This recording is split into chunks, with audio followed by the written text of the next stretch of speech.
भगवती लक्ष्मी के श्राप से विष्णु का मस्तक कट जाना, वेदों द्वारा स्तुति करने पर देवी का प्रसन्न होना, भगवान विष्णु के हयग्रीव अवतार की कथा। ऋषिगण बोले, हे सूत जी, हमारा चित्त संदेह रूपी सागर में पूर्णतः डूबता जा रहा है, क्योंकि आपने महान आश्चर्यजनक तथा संसार को विस्मित कर देने वाली यह बात कह दी कि विष्णु के शरीर से उनका सिर अलग हो गया था और वे सर्वपालक जनार्दन पुनः हयग्रीव हो गए थे। वेद भी जिन भगवान विष्णु का स्तवन करते हैं, समस्त देवता जिनका आश्रय ग्रहण करते हैं, जो आदि देव हैं, जगत के स्वामी हैं और सभी कारणों के भी कारण हैं, दैव योग से उनका भी मस्तक कैसे कट गया, हे महामते, वह सब आप हमसे विस्तार पूर्वक शीघ्र कहिए। सूत जी बोले, हे मुनियों, आप सभी लोग एकाग्रचित होकर परम तेजस्वी देवादिदेव भगवान विष्णु का चरित्र सुनिए। किसी समय वे सनातन देव विष्णु 10,000 वर्षों तक भीषण युद्ध करके अत्यंत थक गए थे। तदंतर एक समतल तथा शुभ स्थान पर पद्मासन लगाकर पृथ्वी पर स्थित प्रत्यंचा चढ़े हुए धनुष पर कंठ प्रदेश टिकाए हुए उस धनुष की नोक पर भार देकर लक्ष्मीपति भगवान विष्णु सो गए और थकावट के कारण दैव योग से उन्हें गहरी नींद आ गई। कुछ समय बीतने के बाद ब्रह्मा, शिव तथा इंद्र सहित सभी देवता यज्ञ करने को उद्यत हुए। वे सब देव कार्यों की सिद्धि हेतु यज्ञों के अधिपति जनार्दन भगवान विष्णु के दर्शनार्थ वैकुंठ लोक गए। उस समय उन्हें वहां न देखकर वे देवगण ज्ञान दृष्टि से देख करके वहां पहुँचे जहाँ भगवान विष्णु विराजमान थे। वहां उन्होंने सर्वव्यापी भगवान विष्णु को योग निद्रा के वशीभूत होकर अचेत पड़ा हुआ देखा। तब वे देवगण वहीं रुक गए। सभी देवताओं के वहां रुक जाने के बाद जगतपति विष्णु को निद्रामग्न देखकर ब्रह्मा, रुद्र आदि प्रमुख देवता अत्यंत चिंतित हुए। तदंतर इंद्र ने देवताओं से कहा, हे श्रेष्ठ देवगण, अब क्या किया जाए। हे श्रेष्ठ देवताओं, अब आप सभी यह विचार करें कि इनकी निद्रा किस प्रकार भंग की जाए। तब शिवजी ने इंद्र से कहा कि इनकी निद्रा का भंग करने से महान दोष लगेगा, किंतु हे श्रेष्ठ देवगण, यज्ञ कार्य भी अवश्य करणीय है। इसके बाद परमेष्टि ब्रह्मा जी ने पृथ्वी पर स्थित धनुष के अग्रभाग को खा जाने के लिए दीमक का सृजन किया। दीमक के द्वारा धनुष का अग्रभाग खा लेने जाने पर धनुष नीचा हो जाएगा। तब वे देवाधिदेव विष्णु निद्रा मुक्त हो जाएंगे। ऐसा होने पर निसंदेह देवताओं का संपूर्ण कार्य सिद्ध हो जाएगा। अतः सनातन ब्रह्मा जी ने दीमक को इस कार्य के लिए आदेश दिया। तब दीमक ने ब्रह्मा जी से कहा कि देवाधिदेव जगतगुरु लक्ष्मीपति भगवान विष्णु का निद्रा भंग मैं कैसे करूं, क्योंकि नींद में बाधा डालना, कथा में विघ्न पैदा करना, पति पत्नी के बीच भेद उत्पन्न करना एवं माँ पुत्र के बीच वैर भाव पैदा करने के लिए षड्यंत्र करना ब्रह्म हत्या के समान कहा गया है। अतः मैं देवाधिदेव भगवान विष्णु का सुख क्यों नष्ट करूं। हे देव, उस धनुष का अग्रभाग खाने से मेरा क्या लाभ है, जिसके लिए मैं ऐसा पाप करूं। स्वार्थ के वशीभूत होकर ही समस्त लोग पाप कार्य में प्रवृत्त होता है, इसलिए मैं भी इसमें कोई स्वार्थ सिद्ध होने पर ही इसका भक्षण करूँगा। ब्रह्मा जी बोले, सुनो, हम लोग यज्ञ में तुम्हारे भाग की व्यवस्था कर देंगे, इसलिए तुम अविलंबन भगवान विष्णु को जगाकर हम लोगों का कार्य संपन्न कर दो। होम कार्य में आहुति प्रदान करते समय जो हव्य आसपास गिरेगा उसी को अपना भाग समझना, और अब तुम शीघ्रतापूर्वक हमारा कार्य करो।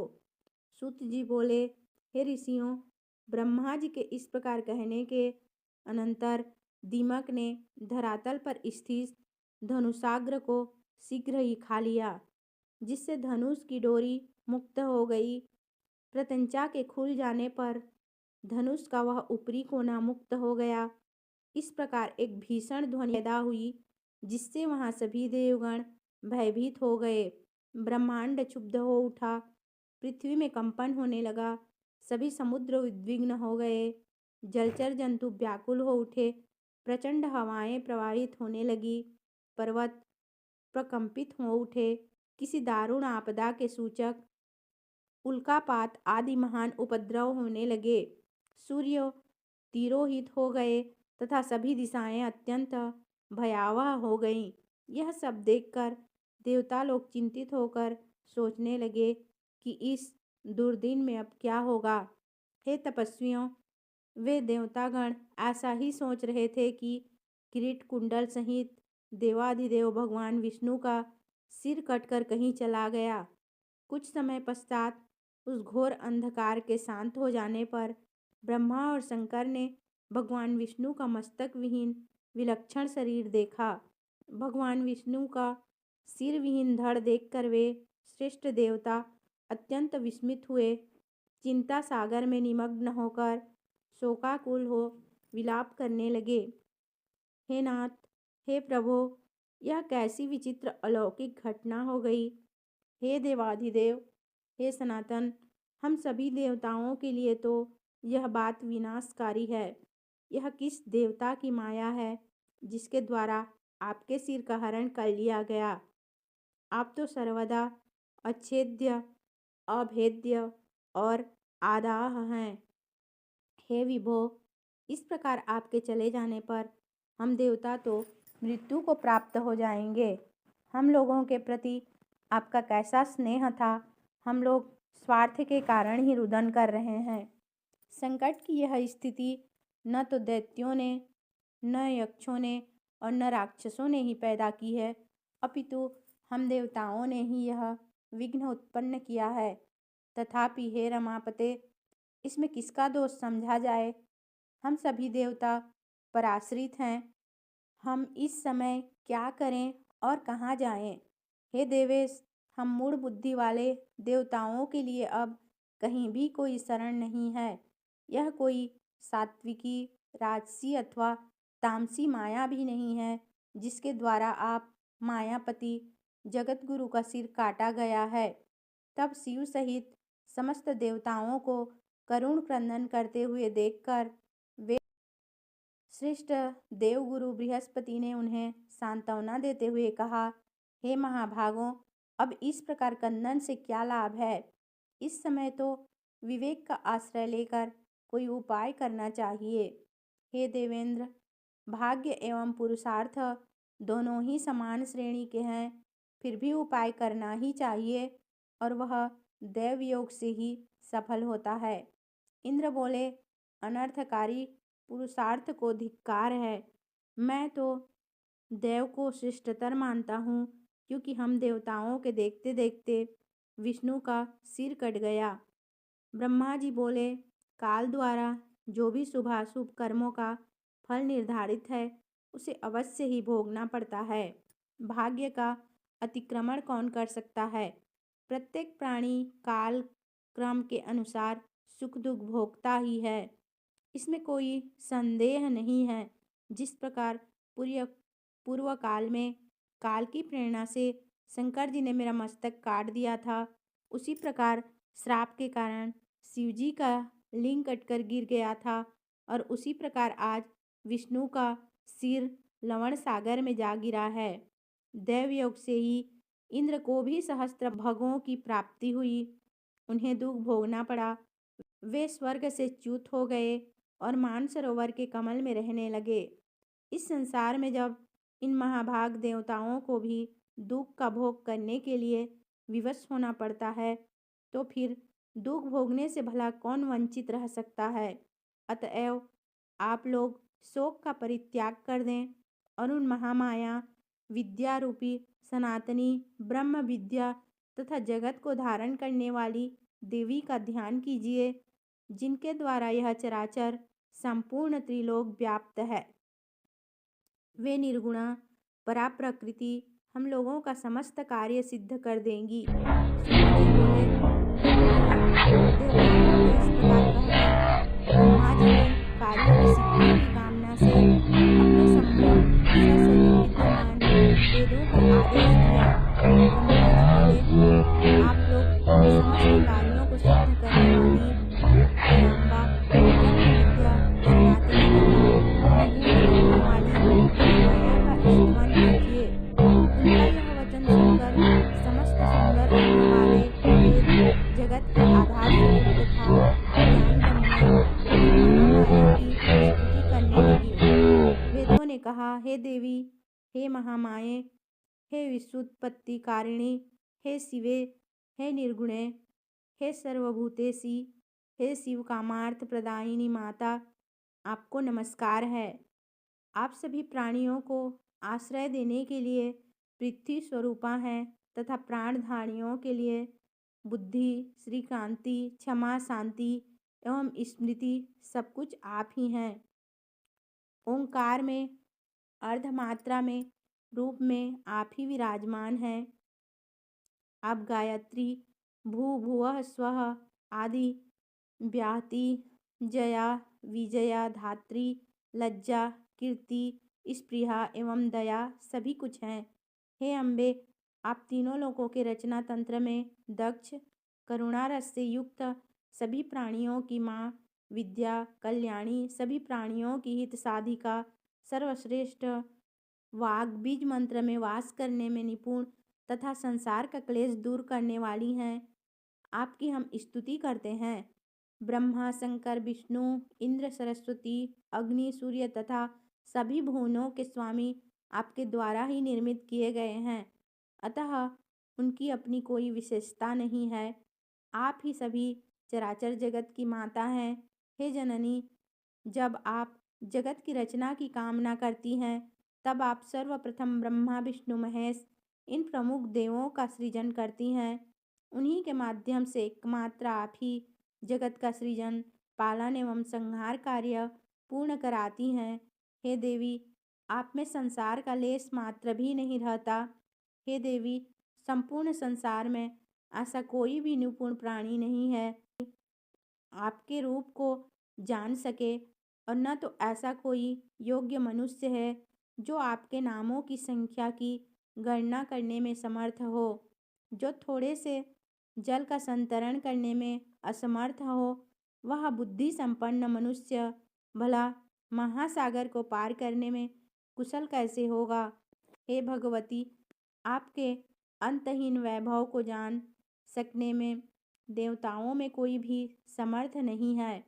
एकमात्र आप समस्त विश्व की माता हैं। आप अकेले ही इस संपूर्ण मिथ्या जगत की रचना कैसे करती हैं। हे देवी, एकमात्र वेद वाक्य ही आपके इस सृष्टि कार्य की प्रामाणिकता सिद्ध करते हैं। हे भगवती, समग्र जगत की परम कारण स्वरूपा होती हुई भी आप इच्छा रहित हैं। अहो, आपका अद्भुत चरित्र हमारे मन को विस्मित कर देता है। समस्त वेदों से भी अज्ञेय आपके गुणों एवं प्रभावों का वर्णन हम लोग भला किस प्रकार कर सकते हैं, क्योंकि स्वयं आप भी अपने परम तत्व को नहीं जानती। हे जननी, क्या आप भगवान विष्णु के शिरोच्छेदन की घटना नहीं जानती हैं। हे शिवे, अथवा क्या यह जानकर भी आप मधुजीत विष्णु की शक्ति की परीक्षा करना चाहती हैं। हे माता, अथवा क्या यह विष्णु के महान पाप समूह का फल है, किंतु आपके चरण कमलों का भजन करने में निपुण प्राणी से पाप हो ही नहीं सकता। हे माता, आप इस देव समूह की भारी उपेक्षा क्यों कर रही हैं। भगवान विष्णु के मस्तक कटने की घटना हमारे लिए अत्यंत आश्चर्यजनक तथा महान कष्टदायक बात है। हे माता, आप भी दुख का नाश करने में सुकुशल हैं।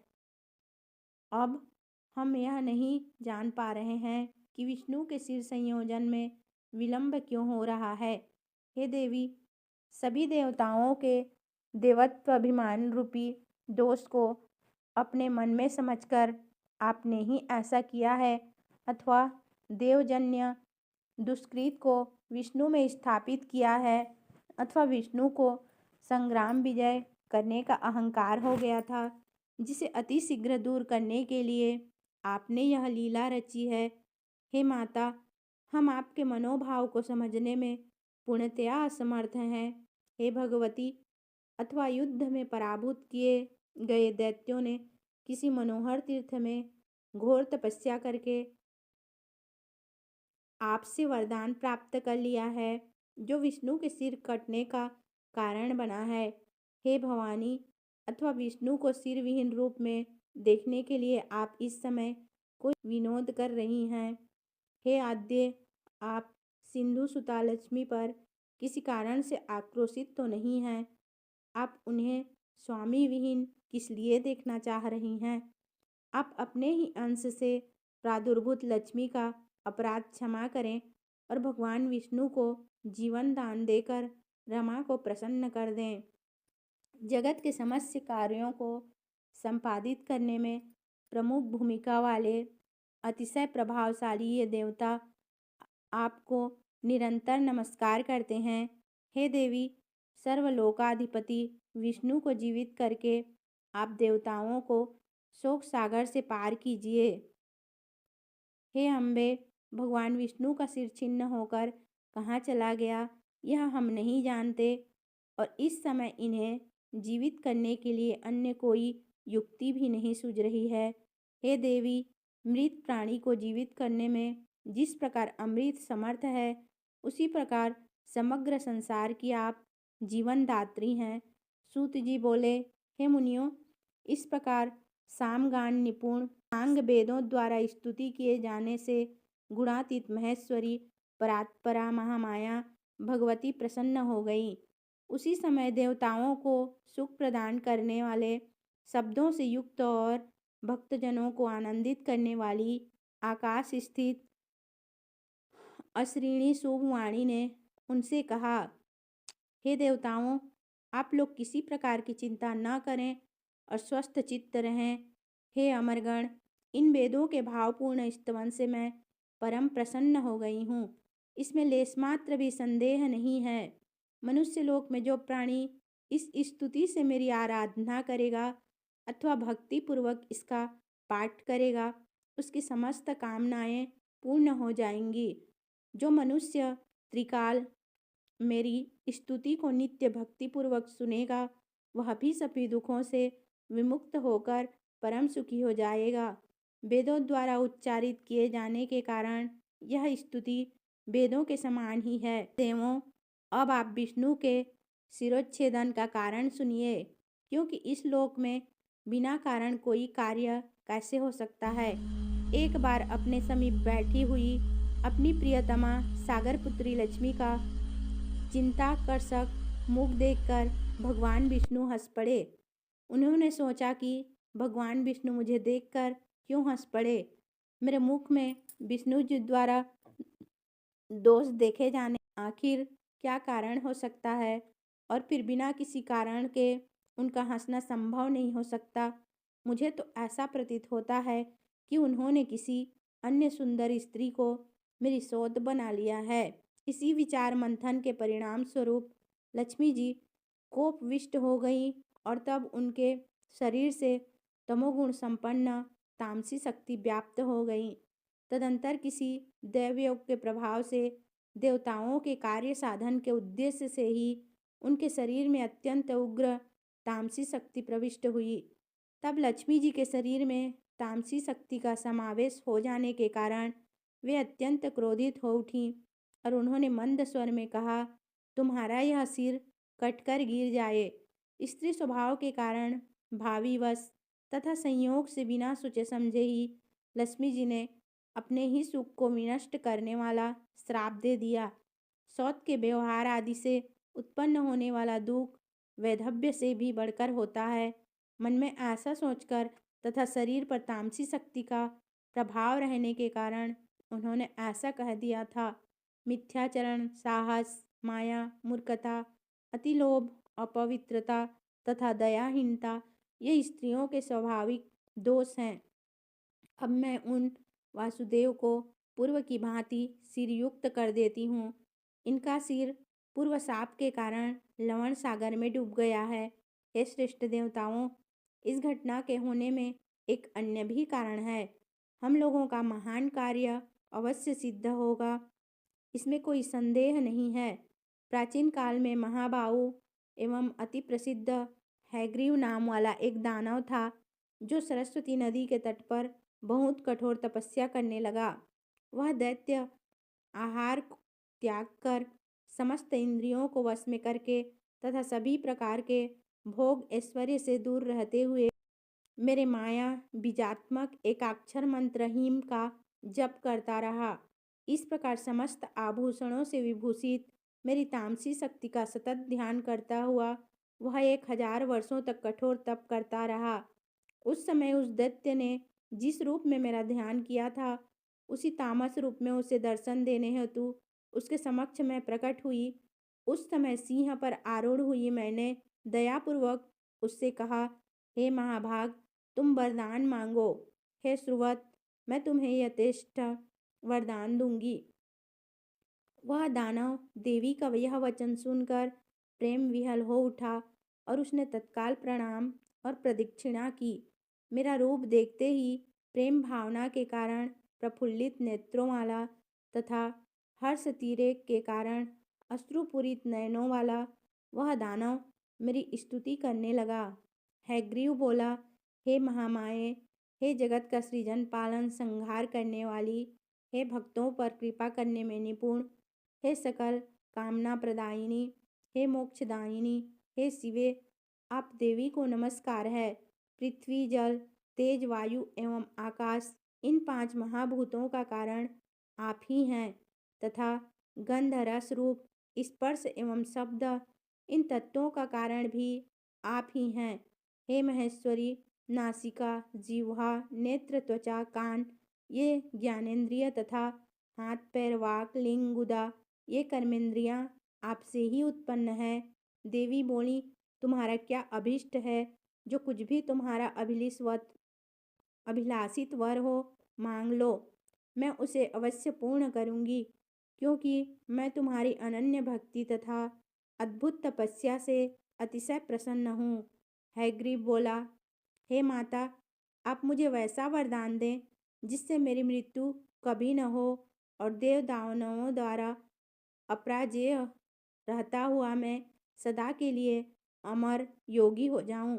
देवी बोली, जन्म लेने वालों की मृत्यु निश्चित है और मरने वाले का जन्म भी निश्चित है।